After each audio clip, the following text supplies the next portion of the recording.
I hated school. I really hated school. You see, I lived on a ranch in Nebraska, 25 miles from the nearest town. I went to a little one-room schoolhouse in the middle of the prairie. I rode a horse to school.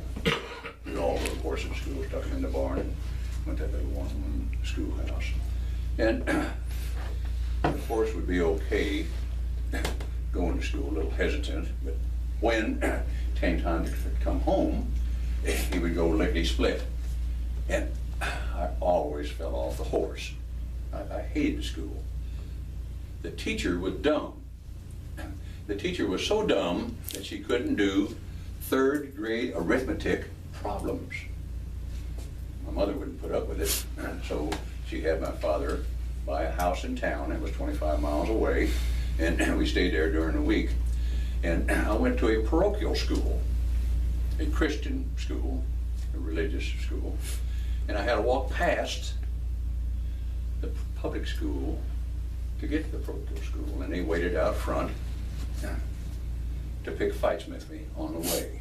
And so every day going to school, I had to fight. I hated school. Finally, due to my father's health conditions, we moved to Austin, Texas. And there, I went to a school. My mother, because I was planning on being a medical missionary, put me into a missionary preparatorial school. And if I hadn't been kicked out, well, I wasn't kicked out. They just asked me not to return. And that's not the same thing. So from there, I went to a public high school. I hated school.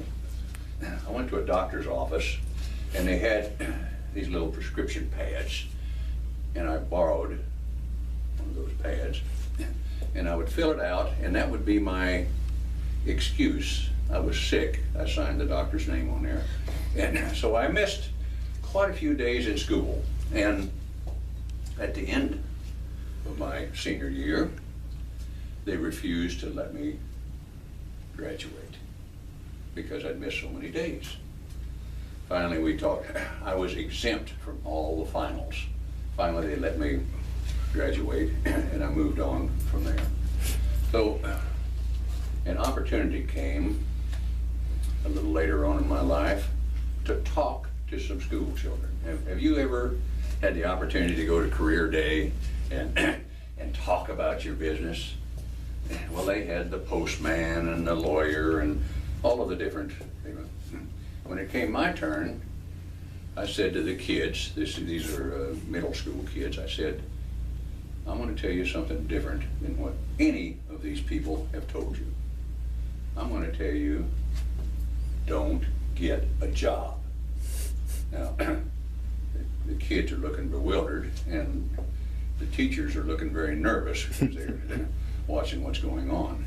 And I said to them, the people that founded our country were entrepreneurs. They owned their own business. I said, don't build somebody else's dream. Build your own dream. That's what you want to do. Well, I was never invited back to speak again because they really didn't get it. They didn't understand how important freedom was. I have interviewed some of the best entrepreneurs in the world, some of the top speakers, some of the top authors, and they all were looking for one thing, and that was freedom. They wanted to be free from health standpoint, from time standpoint, and from money standpoint, and the only way that they could get there was by being an entrepreneur. So I'm going to say the same thing to you today, ladies and gentlemen. Some of you are already entrepreneurs, but I'm going to encourage you to become an entrepreneur and lead the kind of life that you want. I've had so many people that were 65 or older saying they couldn't wait till they got to be 65 in order to do what they wanted to do.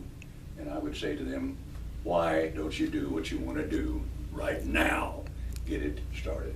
So my plea to you is look at your life and consider being an entrepreneur. Thank you.